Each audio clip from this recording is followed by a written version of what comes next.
Hi, it's me, Charlie, again from Charlie Reads and Reviews. I have not done a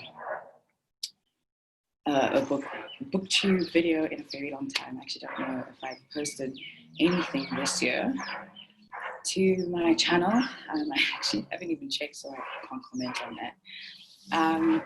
I've been posting videos to Instagram, and the last one I did, I think, was March, so I did do a March wrap-up, but I didn't, I did an April and a May wrap-up, but I never uploaded them. So I decided, let me take this a little bit more seriously. Hopefully, I'm just going to try and do some editing tonight and do like a nice, cute little intro and outro and put a little bit more effort into this. So one of the things I want to do a little bit more of is to do more long form reviews. So I do mini reviews on my Bookstagram, which I'm going to link in the description. Charlie Reads and Reviews is my Bookstagram, and I basically got a mini review of every single book I finished. At this point in time, the 18th of July, I have finished 38 books. I'm going to go for a walk just now to finish the last bit of this audiobook that I'm listening to, Girl, Woman, Other by Bernadine Evaristo. And I might do a full review of that as a video.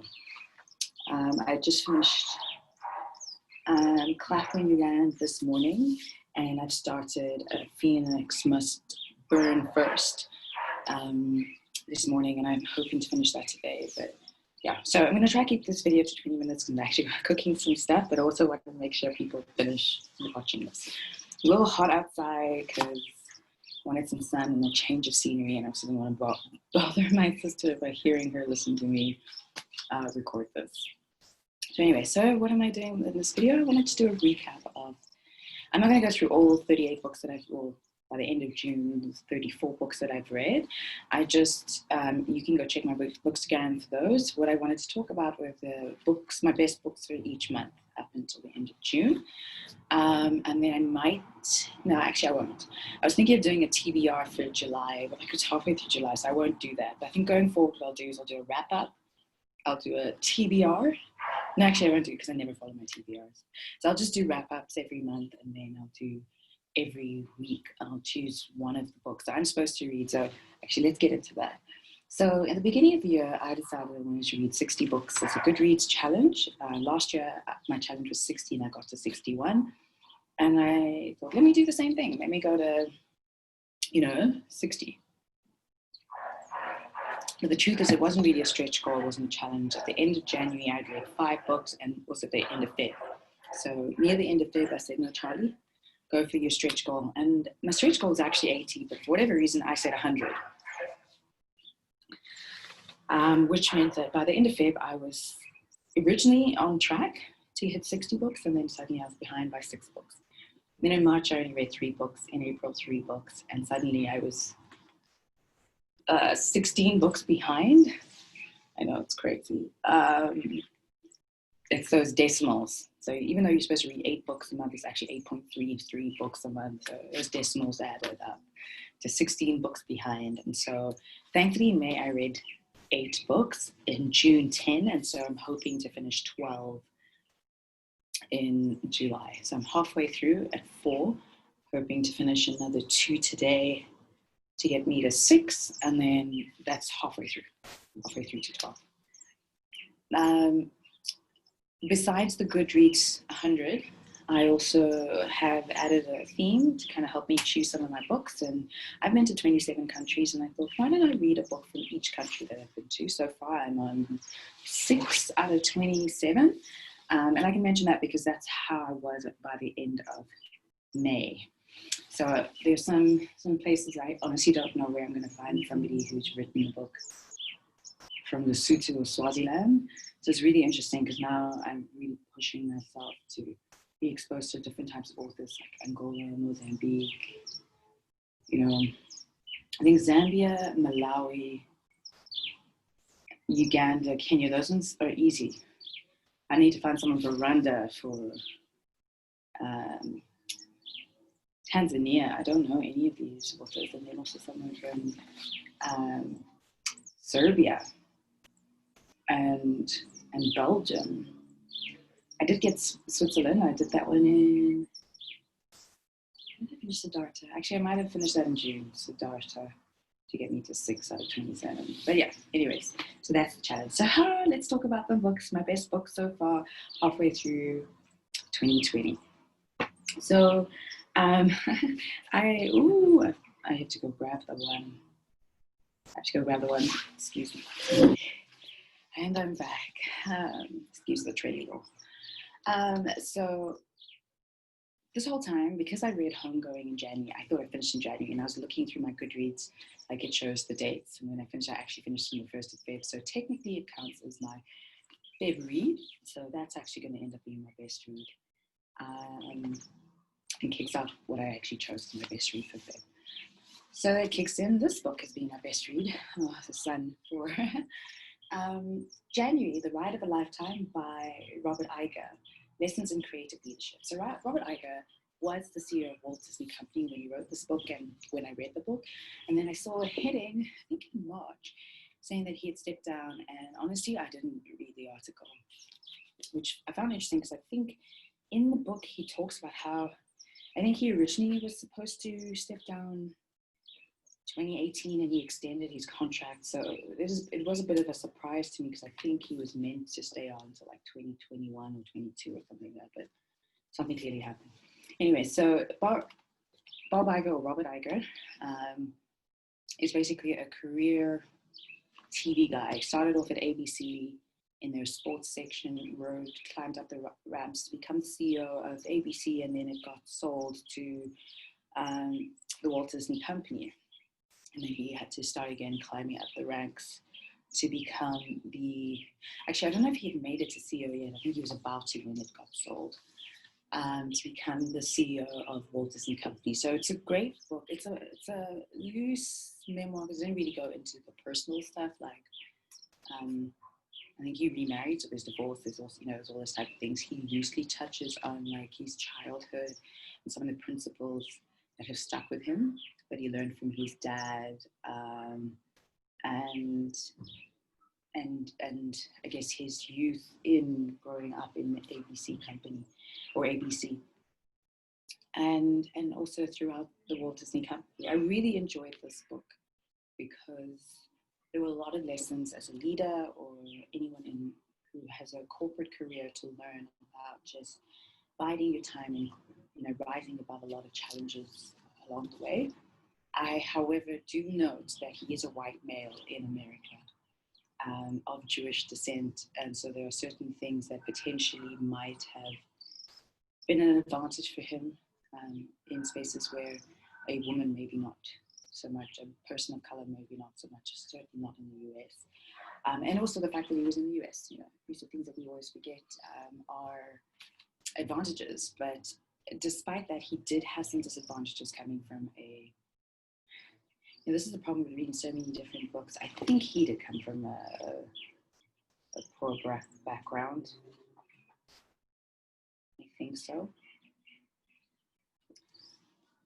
Sometimes, and I read this so long ago now, it feels, 2020 the longest year in the world, in my lifetime at least. And but given his, he didn't necessarily grow up in a lap of luxury.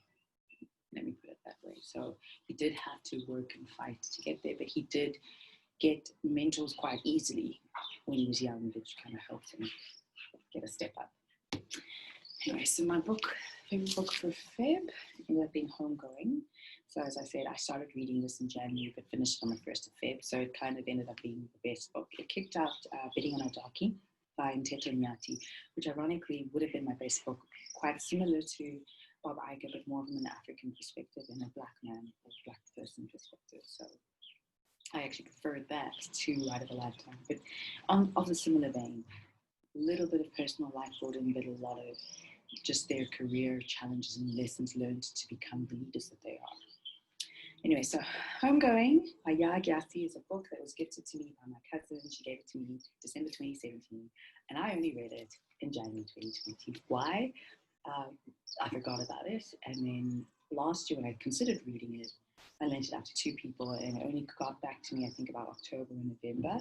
And I was reading a whole lot of other things. And in December, I just wanted to read happy-go-lucky stuff. I was worried that this would break me because I'd heard reviews of it being quite painful.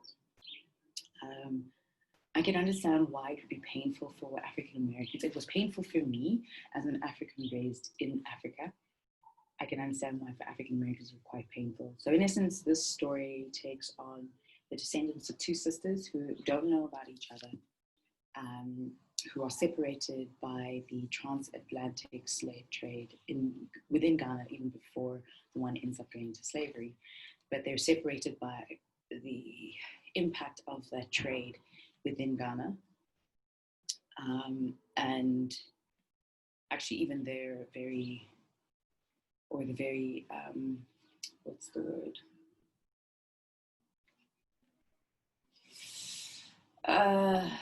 Birthing, or my English is gone, but the very existence of the one sister is because of the trade and its impact on different, neighboring tribes on each other. So one ends up ending up in slavery, and the other one ends up marrying a slaver, and they follow their descendants chapter by chapter, showing just all the way up until modern times. So I don't know what year it was. Did I put years in here? Not quite, and I don't actually know the years of when the slave trade happened in America, but basically chapter by chapter is a different descendant of each sister. So for example, they'll have the one sister in that time, and they show the perspective of the other sister, and then they both obviously end up at the fork. The one ends up marrying a slave, the other one ends up becoming a slave. Then they have their children being the next one. So the one sister's child, her son from her marriage to the slaver, and the other one her daughter from marrying another slave, and on and on and on like that, until we culminate with their descendants kind of unbeknownst being drawn to each other. And what I loved about this book was, besides the historical journey that you go on and understanding what happened to Black people in West Africa, and in particular the Gold Coast, but also in America, it also shows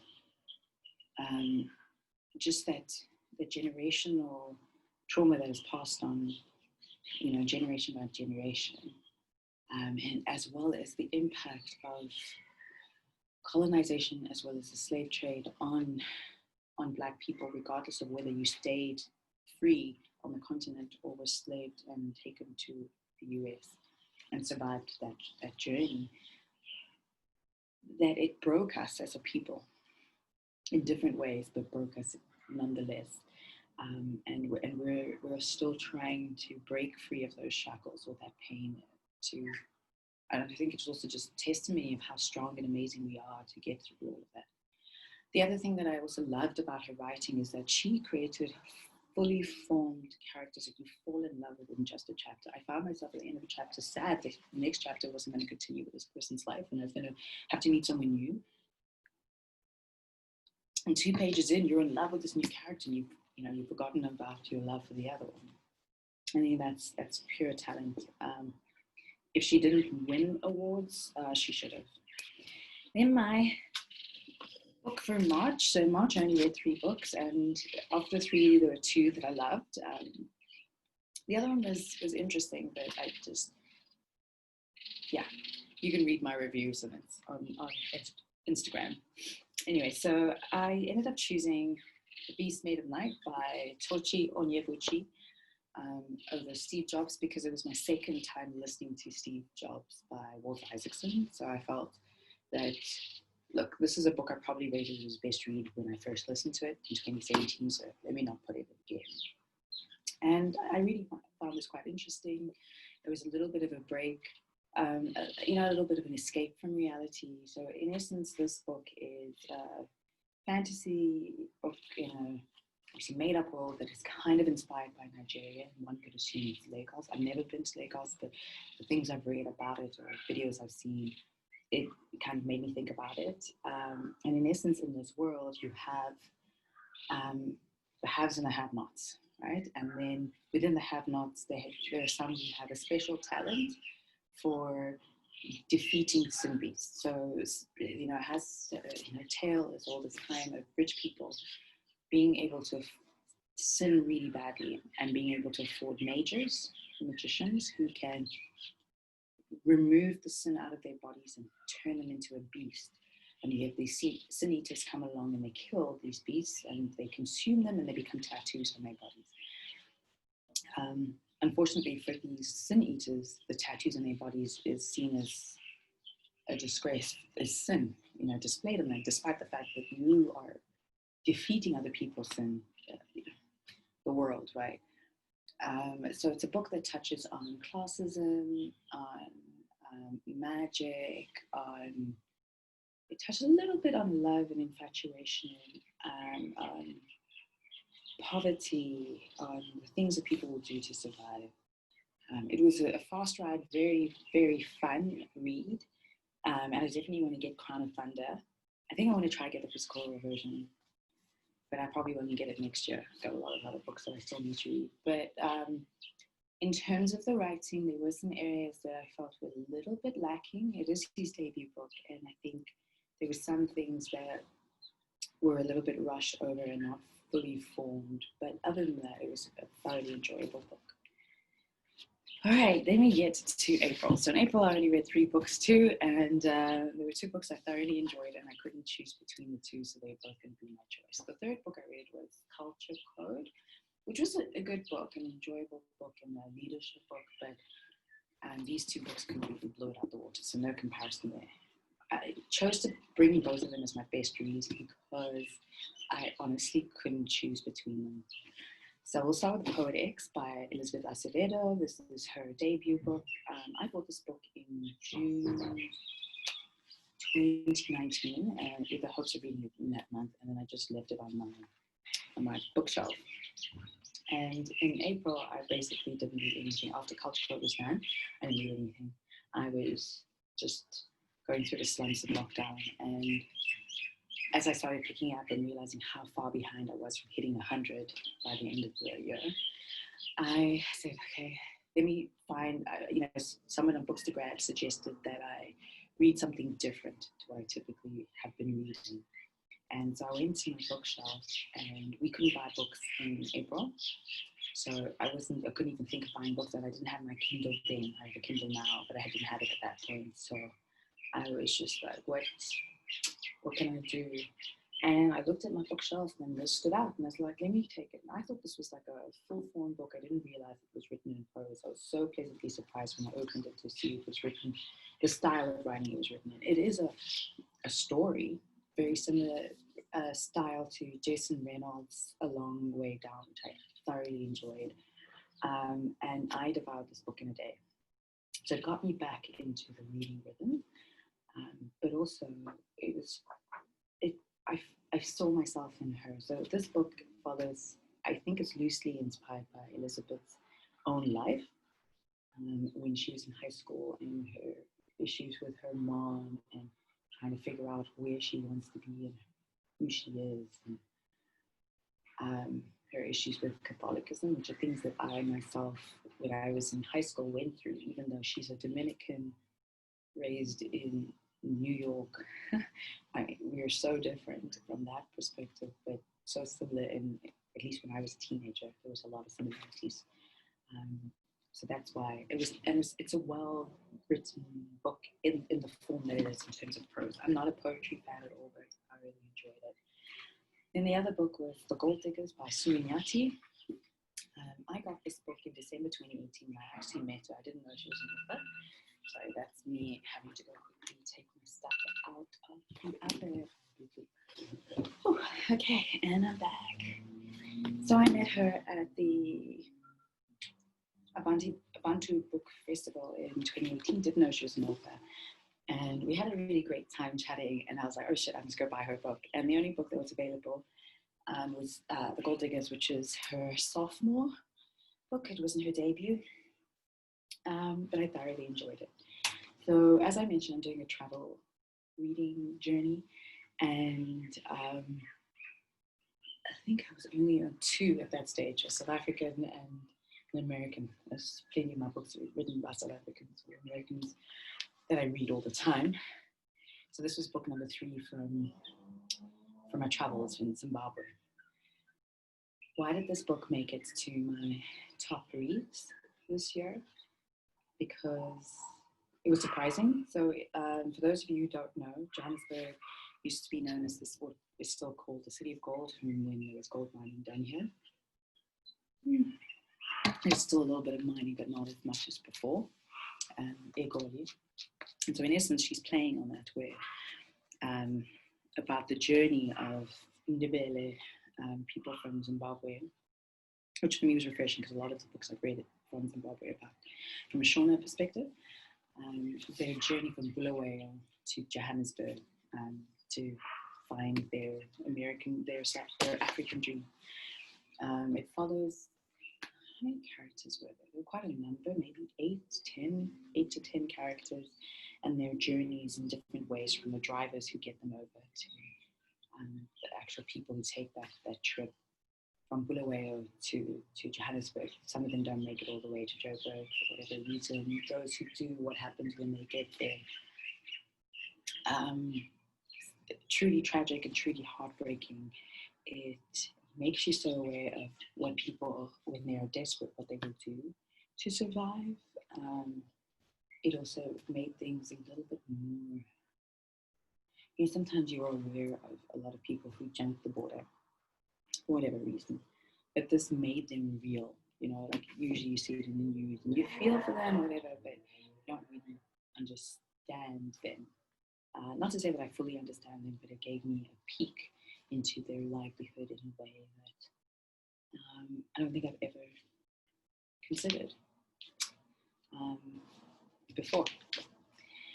All right, then the next book is for May. So May, I originally was going to say this book, because this is book number 3 that I read in May, The Miracle Morning by Hal Elrod. And I devoured this book in like 3-4 days, and it truly did transform my life. So it's the 6 habits that will transform your life before 8 a.m. And it truly did. For the whole of May and June, I was up at 4 in the morning, between 4 and 5 in the morning, doing these 6 things you're supposed to do: exercising, reading, affirmations, visualization, journaling, and meditation. And I was doing all of that. I stopped actually last weekend, was the last time I did it. I'll start again probably tomorrow, but I just needed a break. But then as I was going through my list, I realized there's actually a better book that was probably my best read of May, the sun. Big mistake here, so let me hurry up and finish. It was Pachinko. And I didn't know who Pachinko is by. I wanted to show you, so I actually listened to it. Pachinko by Minjin Lee, or Minji, if you are Korean. I'll put a picture of it here. So this is a book I had heard so much about a few years ago, and I just never got around to it. And I think I didn't get around to it because I wanted to get the physical version of it, and I just never bought it. And in the middle of COVID, we were allowed to buy books, and like I said, I didn't have a Kindle at that stage, so I bought the audiobook of it, and it was I think it was a good choice because the narrators were brilliant. The writing was really good. It really transported you to Korea in the late 1800s and early 1900s, and maybe it wasn't that late, the early 1900s. But actually, it's probably like 1930, actually, or 1940, where it all began. I'm so bad with dates. And transporting. So we follow a young girl, and I've forgotten her name now, but she is the descendant of so it starts off with a mother who's busy prepping food, a Korean mother prepping food, listening to a matchmaker who's potentially found her son a daughter. And she's trying not to seem overexcited about it, putting on her best poker face. Because as we find out, her son is disabled, and the likelihood of him ever getting married to anybody, let alone where the family comes from, is very slim. So she's very excited, but she doesn't want to show it. And then it continues with when they are married, and now we see it from the perspective of the son, when he's in love with, or he's content and happy with his wife, but he shows pure love for his daughter, who did not come out disabled. And I can't remember what was the disability the father had anymore. I think he had a cleft lip, and he might have had a leg that was a little bit higher than the other. There was something there, which is, so he ends up dying at a young age in comparison to, I guess, what he would have been expected to live if he didn't have that disability. But he shows his daughter the most extreme love. And then when he passes on, they continue to live on this land.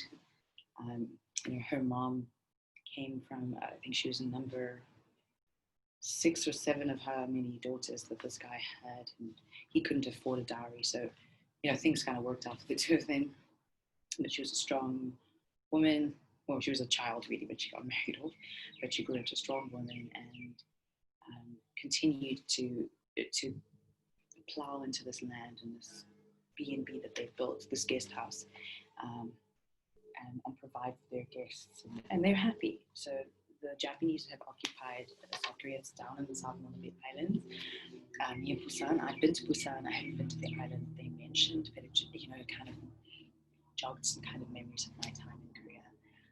And we then follow the journey. So the young daughter ends up getting swindled by an older man who impregnates her, and then she finds out he's married, and she basically says, you know what, buzz off, and decides to raise his child alone. And this is quite, it's like and I don't want to say death sentence, but in those days it might have felt like it, because she will never get married now because she's a loose woman, and also there's that potential, a lot of her suitors might be worried about her passing on her dad's DNA, So life is really hard enough for her without her having been pregnant with someone else's child, or giving, even though it's a boy.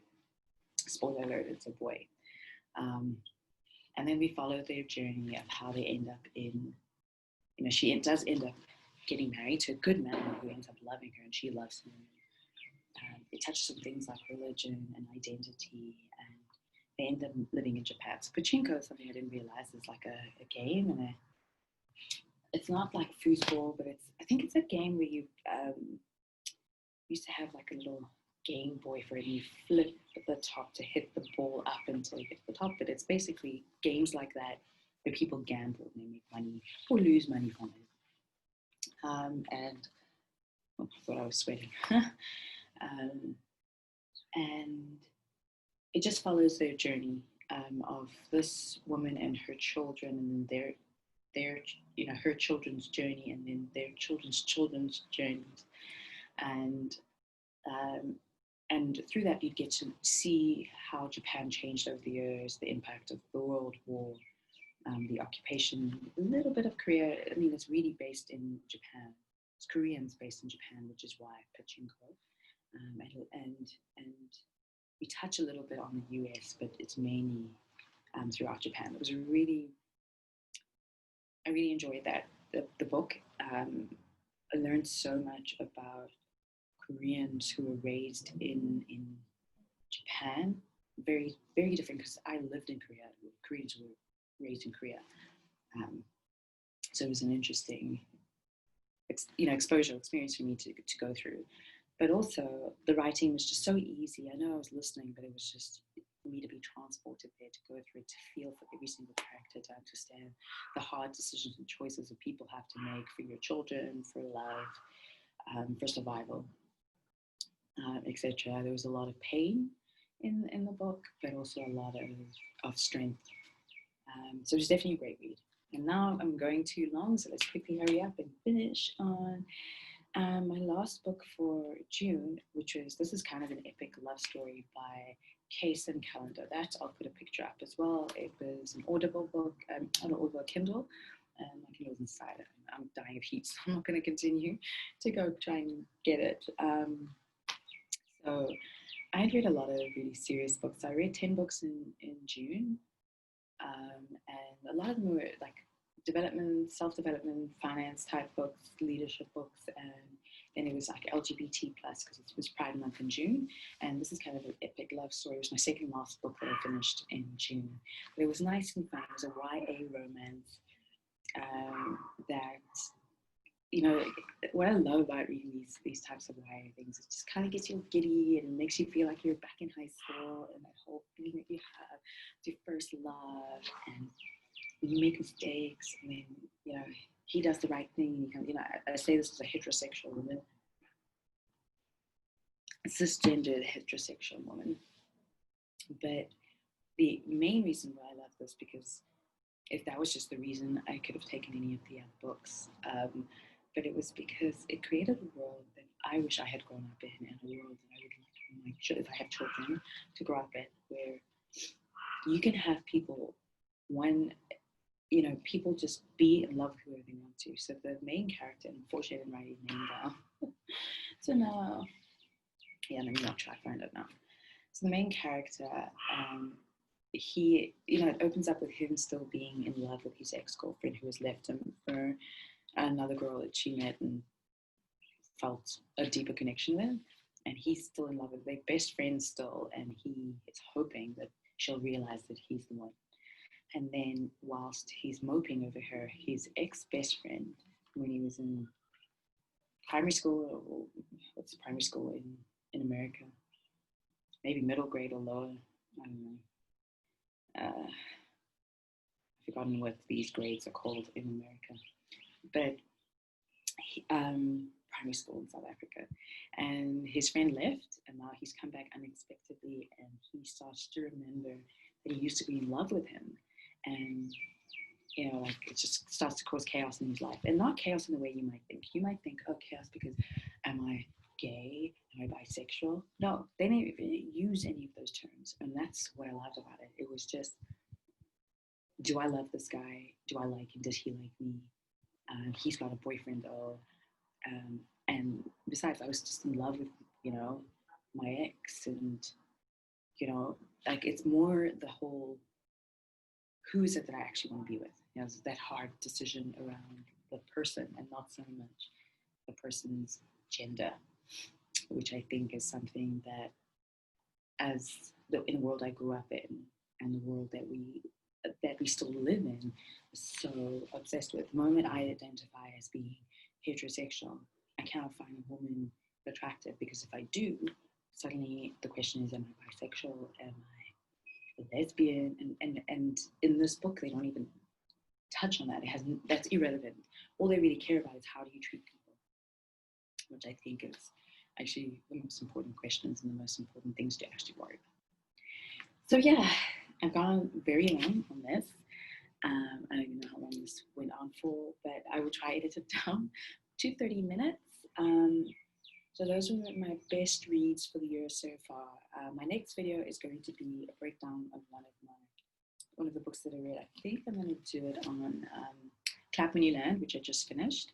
I'm currently on 38 books, as I mentioned, hoping by the end of today to be at 40. So yeah, if you liked any of the books that I read, please leave a comment about it. If there are any books that you'd want to suggest that I read based on what I have read, anything along that line, please comment. Please also go check out my Instagram, because that's where I'm a lot more active, but I am trying to raise this up again.